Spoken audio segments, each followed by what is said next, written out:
Good evening, Foreign Minister, distinguished guests, ladies and gentlemen. My name is Veerle Nouwens, and I'm the Executive Director of IISS Asia here in Singapore. It's my pleasure to welcome you to the fourth IISS Raffles Lecture, a lecture series that aims to inspire informed public debate on matters of international importance from an international perspective. In keeping with that objective, it is my honor to welcome Elina Valtonen, Minister of Foreign Affairs of Finland, who will today address the theme, Resilience the Finnish Way, Small States in a Turbulent World. In 2024, Finnish President Alexander Stubb poignantly stated that accepting reality is a good starting point for policymaking. That watershed moment for Finland came in February 2022. And the start of Russia's war of aggression against Ukraine. Just 3 months later, Finland formally applied to accede NATO. It officially joined the alliance in April 2023. This shift was not just one of high politics, but one that was observable amongst the Finnish population. Indeed, in 2021, polling showed that only 26% of Finns were in favor of NATO accession. By November 2022, that figure had risen to 78%. This has been matched by a leap in defense spending, from 1.6% of GDP in 2020 to an aim of raising current defense spending of around 2.4% to 3% of GDP by 2029 and 5% by 2032. Finnish foreign policy has also been transformed from one based historically on neutrality to one now based on values-based realism. In today's ever-complex world in which transactionalism and realpolitik supplant a withering rules-based international order, new calculations and decision-making are required. On the sidelines of the IISS Shangri-La Dialogue this year, Finnish Defense Minister Antti Haakanen remarked that when Europe's defense is in good shape, then you will have resources to do something more, noting that Europe must focus primarily on European security. However, to assume that this means a lackluster engagement by Europe in Indo-Pacific security would be a mistake. In this age of technology, security goes beyond military capabilities. The traditional boundaries between civil and military are increasingly blurred, and the parameters of national security must thus be expanded.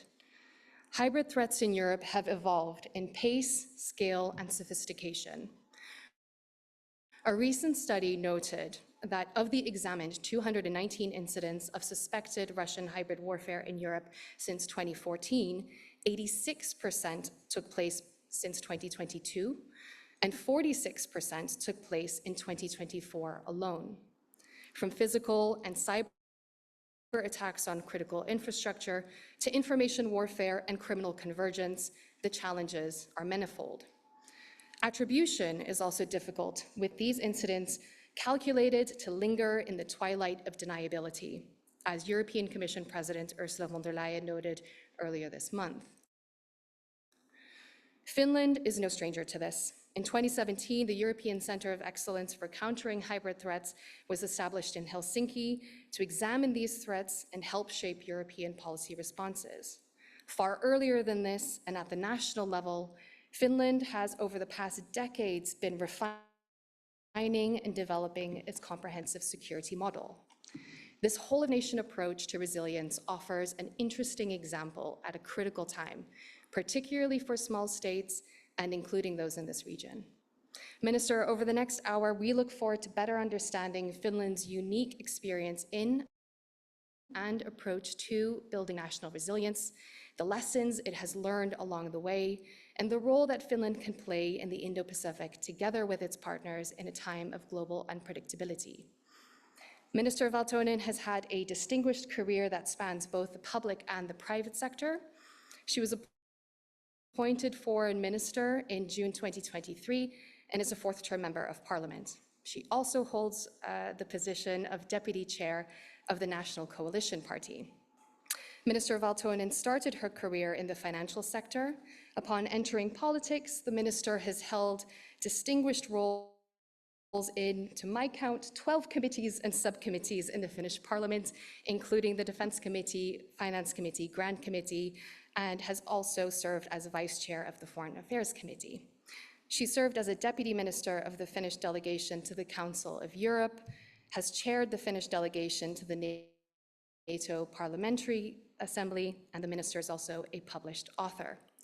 Before we begin, just a few quick housekeeping announcements. May I please ask that you turn your phones off or to silent mode. If there's an emergency, please follow IISS staff and hotel staff.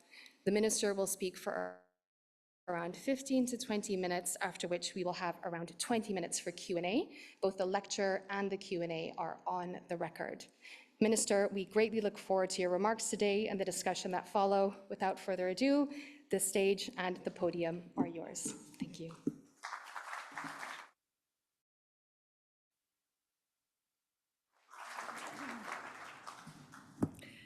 Thank you, Madam Chair, and ladies and gentlemen, esteemed guests. It's my great honor to address you today. Napoleon Bonaparte famously said, "If you know a country's geography, you can understand and predict its foreign policy." Let me therefore begin by explaining Finland's geography. Finland is a small Nordic country of just 5.5 million people, located in the northeastern corner of Europe. We share a 1,340-kilometer border with Russia. A little over a century ago, Finland gained its independence from Imperial Russia. For centuries before that, the Finnish people had been part of Sweden. Modern history is marked by conflict and resilience. During the Second World War, Finland was invaded by the Soviet Union, and as a result, we lost more than 10% of our territory. Today, Finland stands as an integral part of the international community, a goal we have pursued since our independence. It was only after the death of Joseph Stalin that Finland was able to join the United Nations, a significant step in asserting our place in the international community. Following the collapse of the Soviet Union in the 1990s, Finland joined the European Union. When the Cold War came to an end, there was much talk about the so-called end of history, but Finland did not allow itself to be lulled into complacency. Even in those optimistic times, we maintained full conscription and invested in modern defense capabilities, including the purchase of new American Hornet fighter jets.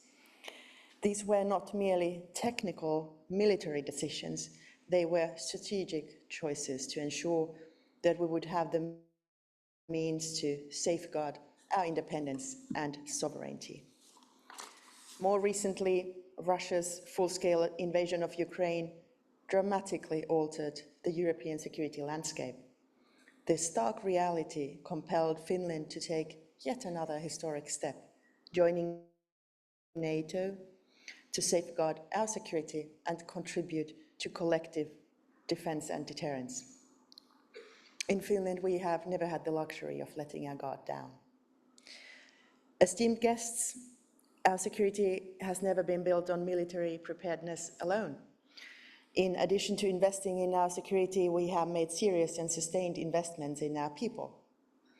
Education, equality of opportunity, individual freedom, trust in institutions, and strong democratic processes have been the cornerstones of our resilience. In today's international environment defined by renewed great power rivalry, small countries like Finland or Singapore cannot hope to compete through power alone. Much like the Finnish security environment, there is an increased level of unpredictability and uncertainty here in Southeast Asia.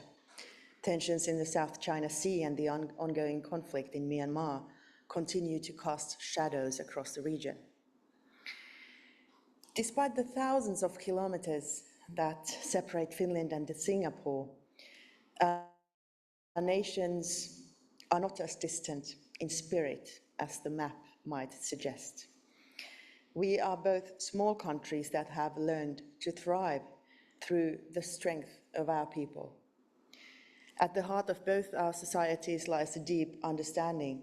It is only when individuals are free to shape their own futures that nations can truly prosper. For countries like ours, our most valuable asset lies not beneath our feet, but between our ears. It is the curiosity to ask bold questions, the innovation to find new solutions, and the determination to build something better to drive our progress. In Finland, we have long believed that when everyone is given equal opportunities, regardless of their background, the entire nation benefits. Access to education, healthcare, and the labor market provides the foundation for becoming the happiest country in the world. Equal opportunities go hand in hand with good governance and trust. In the 2024 Corruption Perceptions Index, Finland ranked second globally and Singapore third. Equal opportunity does not only foster economic growth, it also forms the bedrock of our national security. Year after year, surveys show that the Finnish people remain committed to the defense of our country, consistently ranking among the highest in Europe in their willingness to defend their homeland, with 78% expressing their readiness to do so. I believe this is because we understand the value of freedom. It is the same understanding that explains why the Finnish people have been so united and steadfast in our support for Ukraine. Ukrainians on the battlefield are not fighting not just for their territory, but for the values we hold most dear: freedom, democracy, and the rule of international law. Both Finland and Singapore share deep and enduring commitment to multilateralism and the rules-based international order. As independent and resilient nations, sometimes even a little stubborn, we consistently defend global cooperation and stability. For small states, multilateralism is not a luxury, it is a necessity. Upholding international law is a strategic imperative. In the end, peaceful cooperation benefits all of us, including those who seek to challenge it.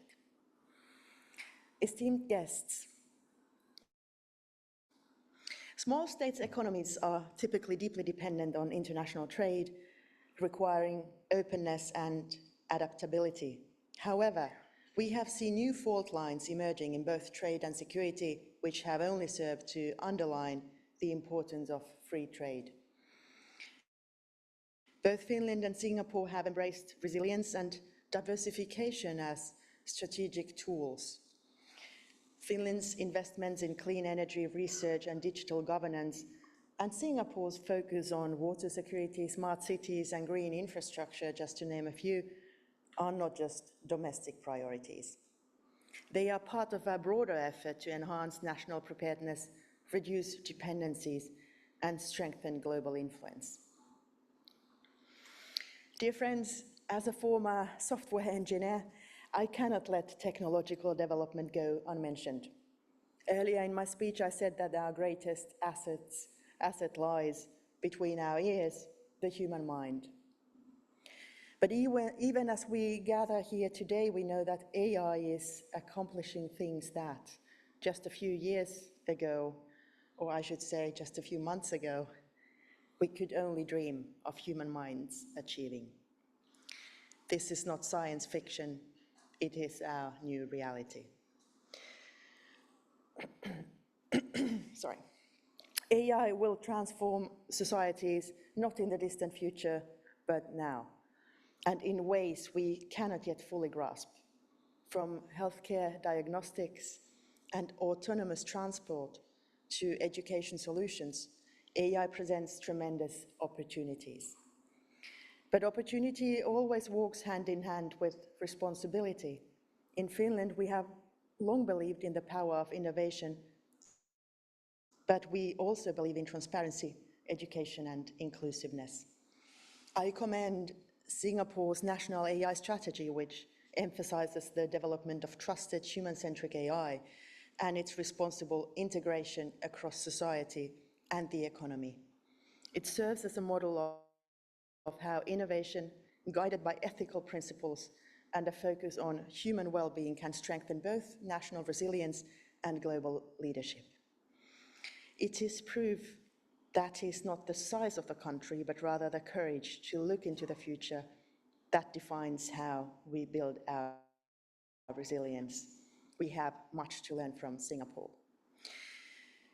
In the future, human intelligence becomes increasingly difficult, if not impossible, to separate from artificial intelligence. At the same time, we must ensure that our future will not be written by code alone. As AI grows in use and sophistication, not only opportunities but also risks will multiply. Checks and balances and the division of power are key building blocks of a free society. These must be upheld both nationally and globally to foster trust and to prevent ultimate power from concentrating in the hands of malign actors or machines. Even though the international community has struggled to enforce the UN Charter in recent years, with some countries blatantly violating principles of territorial integrity and human rights, the world has clearly been a better and a more peaceful place with the rules in place than without them in the past 80 years. These rules do not need to be reinvented for AI, they need to be enforced. How? Through global cooperation and the empowerment of individuals. Napoleon Bonaparte lived in an age where the idea of AI would have seemed like complete sorcery. Yet his words have stood the test of time. If you know a country's geography, you can understand and predict its foreign policy. To that I offer a modern addition. If a country embraces technological change head-on, it not only understands the world, it has the tools to shape it. In doing so, it strengthens its influence in a world where technology and AI, not just geography, determine one's position. Together, Finland and Singapore show that even small nations can have a great impact when they combine resilience, innovation, and a steadfast commitment to human dignity and global cooperation. A shared belief in freedom, education, and technology as forces for good will guide us as we shape a future that is not defined by size or power, but by vision and purpose. I thank you.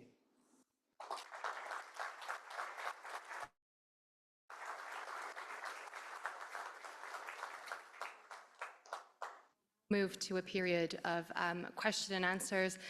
You will all know the drill that if you could please hold your hands up high, and if I call on you, the microphone will come to you. I'd be grateful if you could then also state your name and your affiliation.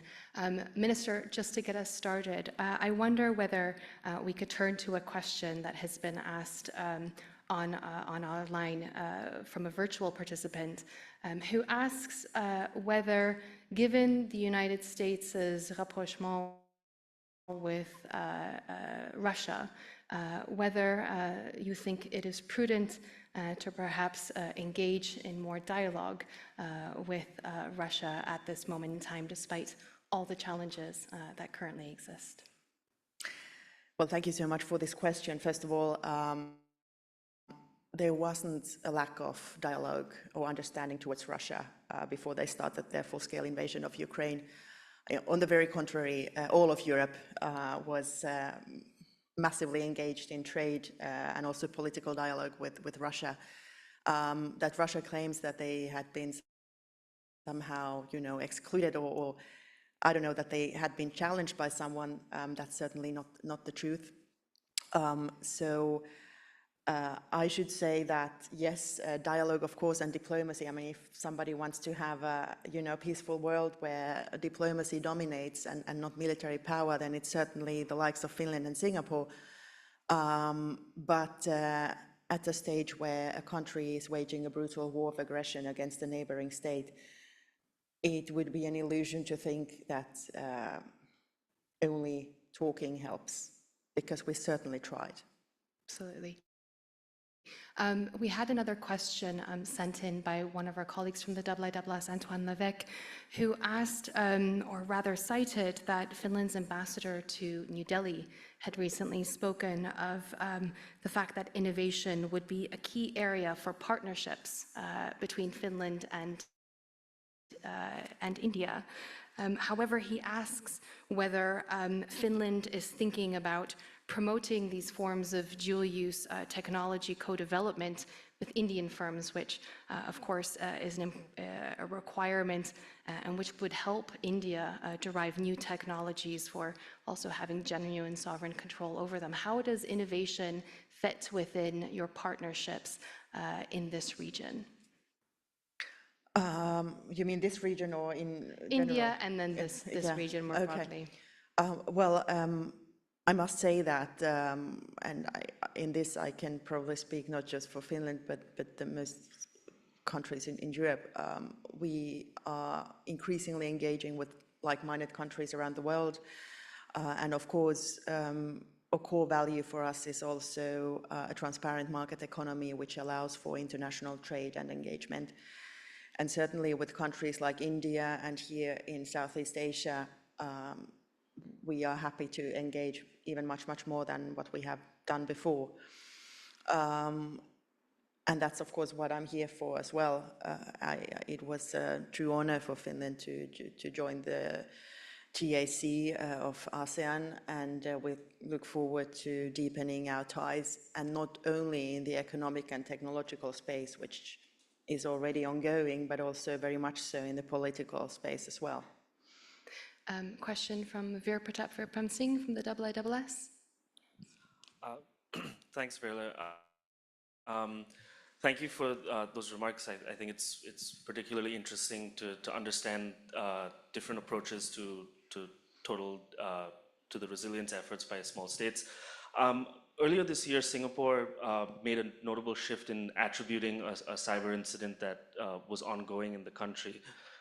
I'm wondering, based on the 2024 attribution of the Finnish parliamentary hack to a Chinese, again, a Chinese-linked APT-31, whether Finland similarly feels that that attribution is part of that resilience effort, or does it still fulfill a purpose in helping deter adversaries from conducting cyber incidents? Thank you for the question. Even though in some cases, whether it's deterrence or no, I guess it's still important sometimes to inform the public who is behind an attack like that. And certainly in each and every cyber attack, we in Finland, we thoroughly investigate who is behind it. And then it's a separate decision whether we attribute publicly or no, because then of course, in some cases it's better to keep it a secret, so not to tell the adversary what we know. But in any case, we have a policy in place which we are actually currently reviewing as well. And more often than not, it is important to inform the public of what has happened, not only what has happened, but who is behind it. Thank you. Ambassador Chan from Singapore.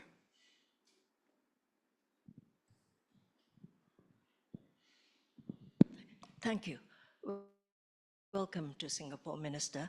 And thank you very much for your clear and very comprehensive articulation of how Finland builds up its resilience quotient. It sounds very much like Singapore. I think we've been learning from Finland, watching what you do, and in particular, we do admire your approach to education. Thank you. Let me talk about resilience, but in a softer way rather than hard power. Yeah. It's about population. We are both small countries. You have vast territory. We are a small country with a slightly larger population. We are 6 million plus, and you are 5 million plus. World is not fair. God is not fair. You know. But Elon Musk said that if Singapore's population growth continues the way it does, it will be extinct. I laughed, but there's a grain of truth there. Now, what does Finland do about population to build up its resilience? What is your approach to immigration, which is a very tough issue, and actually birth, because I think it's a really serious issue, population growth for small countries like us? Well, thank you for this very important question. As a foreign minister, this is not exactly in my portfolio how to incentivize births, but I think it goes very much hand in hand with building a resilient society, and not just that, but a happy society. At the same time, of course, we have seen the decline in birth rates with the emancipation of women, and I could possibly not say that it's only a good thing that women also are able to explore their opportunities in the labor market and also as entrepreneurs and all that, and combine that with family life. But that is just a statistical correlation we've seen over the course of the past decades happening. I think the society should make everything possible that it is easy and convenient for families to thrive, have children, and combine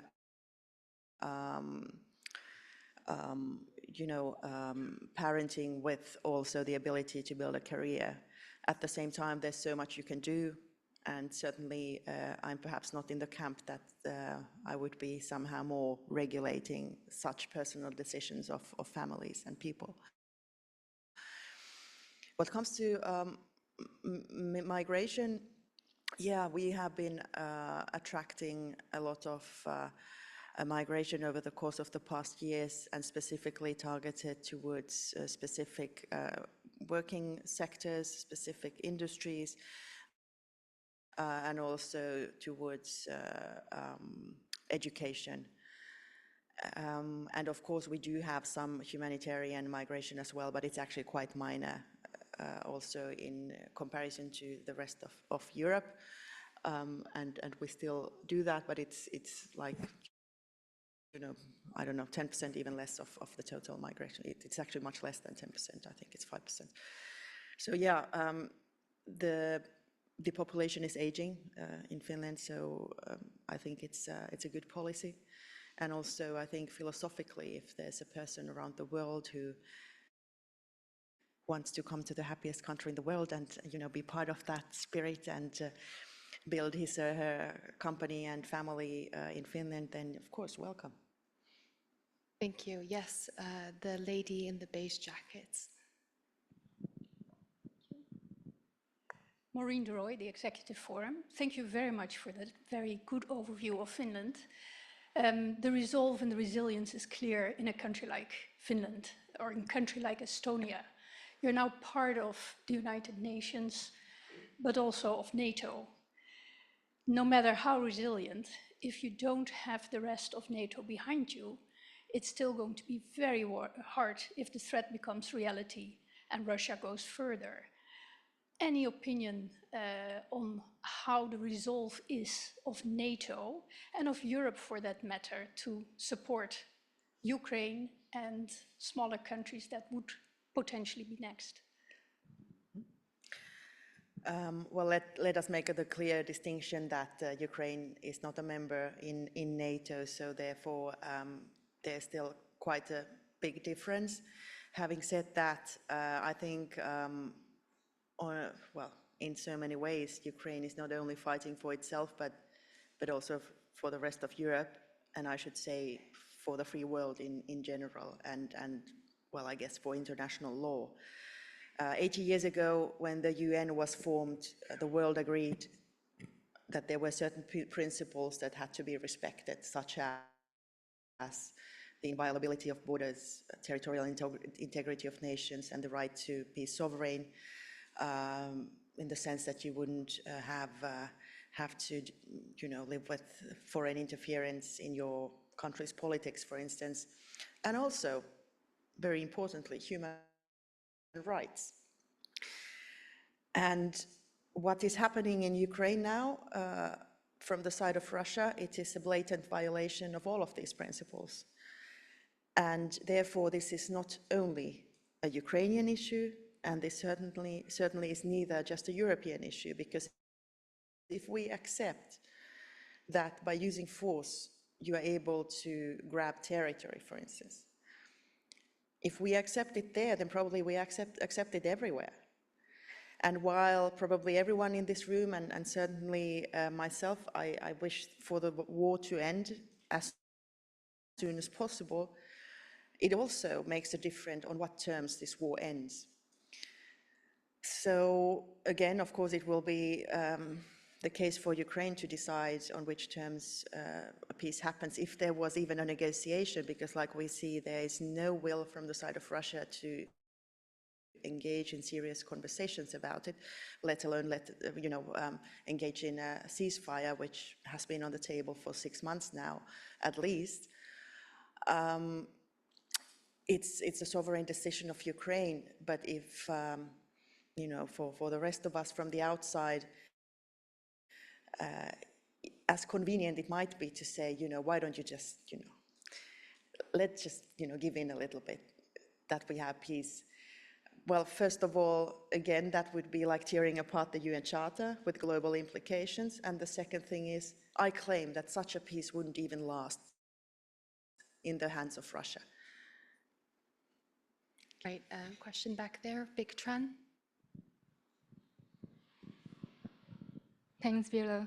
Hi, my name is Big Chan, a research fellow with IISS here in Singapore.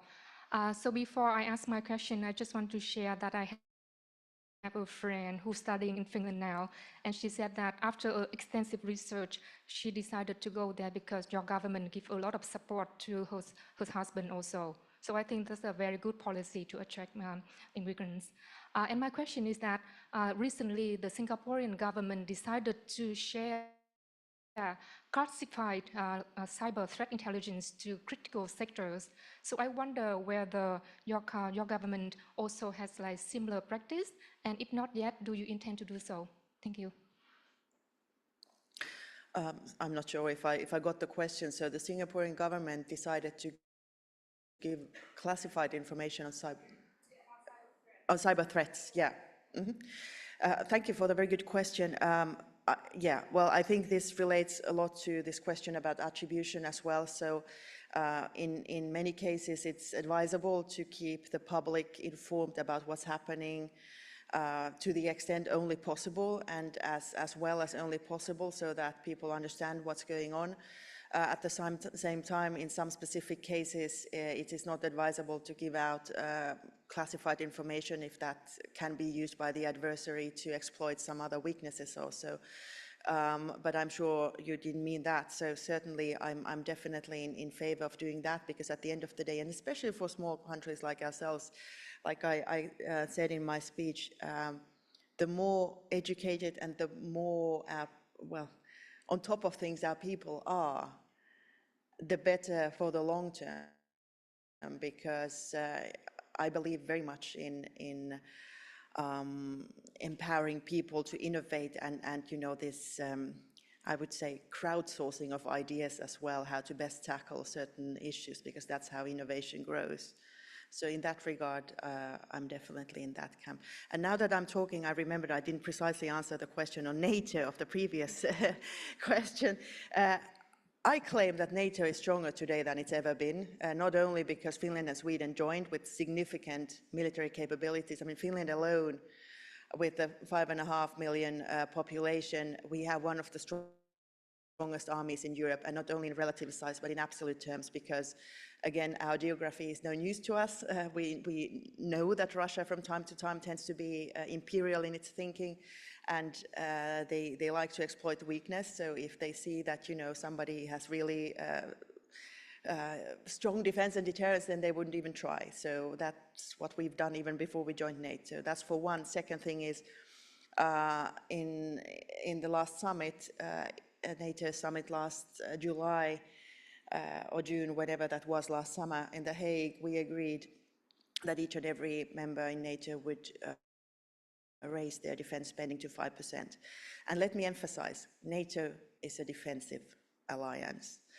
I keep seeing this narrative by Russia here and there that, you know, they were intimidated by the West or whatever, that NATO was expanding. Well, NATO does not expand by force, right? NATO expands only if a country wants to join, a democracy wants to join, where the people essentially vote to join. That is in stark contrast to how Russia expands, right, through military force. So we shouldn't get, you know, carried away by such a narrative, which unfortunately still gains some ground. And plus, NATO would never attack Russia. Of course not, because there's nothing we want to have other than having Russia again adhere to international law and grant their people also the freedoms like the rest of us, the ones they deserve. We have a question in the front here. Thank you, Honourable Minister. My name is Innocent Moizi. I'm the High Commissioner Designate for the Republic of Rwanda. As a former software engineer, I'd like to hear your views on, yes, there are smaller states, but now smaller states that are still emerging. So what would be your advice for how they would employ or use technology to be resilient and to be able to protect themselves in the current turbulent times? Mm-hmm. Well, thank you for this important question. By the way, Africa is a continent where Russia is extremely active as well with malign disinformation and with the military coups, especially in the Sahel region, which they have been organizing. But to answer your question, I think everything starts again with the resilience of people and the empowerment of people. Of course, talking about poorer countries where not, I mean, you would need to have, of course, the basic, you know, needs of each and every child, especially, but each and every individual served first. So, you know, food and the secure home and all that. But on top of that, education. And of course, these days with technology, we tend to speak about this risk so much, but there's so much opportunity. And the access to information these days that anybody has, anybody in the world, I mean, just compare it to 20, 30 years ago when you had to, I don't know, attend Oxford or Cambridge to be able to, you know what's happening in the world or be really top notch. These days, you wouldn't have to do that. I mean, you have access to not just information, to data, but also education and skills. So I think that's a great and, well, the best opportunity there's ever been for humankind, and especially for poorer countries. But making sure that the infrastructure is there, so that of course requires that you would have essentially access to electricity, to the internet, a handheld or whatever device, and then off you go. And what is ever so important now with the rise of AI is, of course, data infrastructure and the reliability of data, because, of course, data which is, you know, now more valuable than basically anything else, you shouldn't be able to access anybody else's data than your own, and certainly you shouldn't be able to give hostile powers that possibility. And not to meddle with that data. So key infrastructure also in the connectivity space, digital connectivity space, is just as important as roads and bridges. Ms. Estrina from the IISS. If you can stand up, then the mic will come to you, Ina. Sorry, thank you, Veerle. It's really interesting that you mentioned in your talk that 75% of the Finland people willing to defend their country compared to Russia and Ukraine right now, which in their all-time low, even young Ukrainians are less willing to defend their country, and I was wondering if you could elaborate it more, given that I feel like it's kind of a little counterintuitive for the happiest country in the world, and especially the young people showing their willingness to defend their country. I'm just wondering if there's something in the education or in the Finland curriculum that shows the unitedness or something identity that shows them like we need to defend the value that we have. Thank you. Yeah, I would say the main education for us Finns is 1,340 kilometers of border with Russia. And make no mistake, we're happy that there's the border. To give you an example, I mentioned the land grab Russia or the Soviet Union back in 39-40 did towards Finland in the Second World War, taking 10-12% of our land. Those regions of Russia today are not only among the poorest in Europe, but also among the poorest in Russia. You would have roads and infrastructure which has not been taken care of for decades. And I can tell you this because some of my family, my great-grandparents come from that area. I haven't ever been there, but my parents have visited once or twice during the past decades. And for instance, the city of Viipuri was one of the, affluent in Finland before it was taken by Soviet Union. We evacuated to Finland all of the Finns during that time. We had like 1 week or 2 weeks time to do that. In total, 400,000, which was quite significant in relation to our population size. So why I'm saying this is that there's quite a massive difference on both sides of the border. I mean, on the Finnish side, yeah, of course we have problems like every society has problems, but I mean, nothing in comparison to that, and especially if you take the living standard and also the possibility for an individual to influence his or her life, then we are talking about a massive difference. And of course, I mean, Finns, of course, we don't want to be part of Russia, and we never wanted to be, and we also never have posed a threat to them. On the very contrary, we have wanted to engage with them, and again, hoping for Russia also to become freer for their people, democracy, whatever, but most essentially to keep adhering to international law. So yes, I would say that Finns know what kind of a threat Russia can be, and if we are not willing and able to defend what we hold dear, our way of life, our freedom, then that's what could happen, and nobody wants that.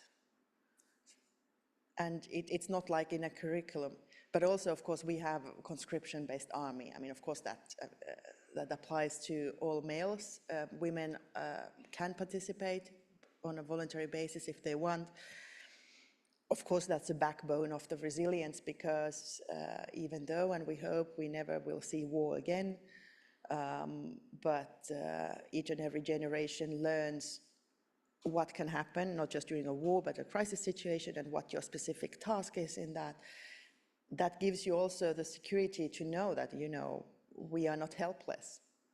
And now, these days, of course, part of NATO, but in essence, also in NATO, the backbone of the defense of, especially if we talk territorial defense, is with the host nation herself. Minister, we just have a few more minutes left, but I might ask you one question of my own, and then one that was sent in earlier today by someone who wasn't able to be present. You've mentioned great power competition, but you haven't mentioned China specifically. So I wonder, given the war in Ukraine, the relationship between Russia and China, what is the relationship between Finland and China at the moment, and how is that progressing, particularly as a small state like Finland? And then secondly, perhaps just to end on a slightly tricky question, you're in a region where countries say they don't want to choose in this era of great power competition. Finland has decided to move away from a position of neutrality. Is there a downside to doing that? Okay, very good questions, thank you. I tried to be short and concise, difficult. Finland's relationship with China is good. Having said this, and if we concentrate on foreign security policy, of course we deplore China's intensified cooperation with Russia, because Russia clearly is a military threat against us, but also the rest of us potentially. So we hope, and we have openly asked China to use their leverage to have Russia end their illegal war, because clearly they couldn't be sustaining the war if it wasn't for the strong cooperation with China, unfortunately. Second question, neutrality. Well,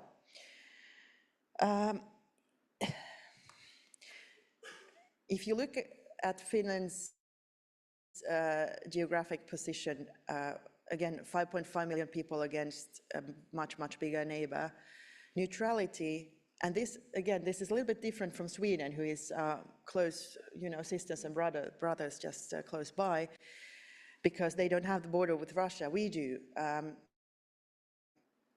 Neutrality was never an active decision by Finland, right? It was kind of imposed on us and a way to survive. Whereas for us Finns, it was always clear where we stand. We stand for freedom, we stand for democracy, the rule of law, equality of people. And we knew that, of course, I mean, on the side of Russia, it would be, again, as I described earlier, it would be different. So probably, yeah, if we had been, I don't know, some country else, we would have joined NATO long ago. But at the same time, there was also this thinking that we wouldn't need NATO because we had always invested so much ourselves in defense and deterrence. So that was also part of the equation before this full-scale invasion by Russia to Ukraine happened. But yeah, I don't think giving up neutrality changed in Finnish position basically anything, other than that we are now openly, not just, you know, of course we have been openly advocating for the rules-based order and having been a technologically advanced and an economically advanced country for a long time, also for the transparent market economy, by the way, which I think is a key value in what we hold dear as well. So basically being openly that, but I think what is more important in Finland and Sweden joining NATO, that not just that we are able to live the way we want in NATO, but also that we can help the rest of the world to remain free, and that we are collectively able to perhaps better defend our values. I think that's the most important result of this. Thank you. Thank you so much, Minister. That was a tricky question, but you answered it very eloquently. Thank you so much for explaining and elucidating Finland's experience, Finland's approach to resilience, and also answering such a vast array of really tricky questions. We appreciate your time in this whirlwind trip to Singapore and to the region, and of course hope to see you back very, very soon.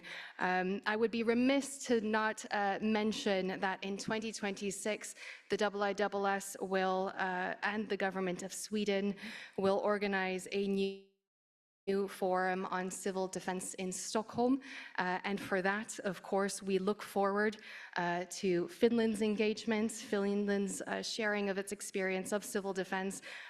Topics will include issues of civil-military cooperation, but of course also the critical role of industry and technology, and I'm glad that we touched on some of those topics today. Before we warmly thank the Minister for her excellent Raffles lecture, could I please ask that you remain seated while we take a quick photo and while the Minister then takes her leave. But before we do that, Minister, thank you again very much. Thank you. Thank you so much.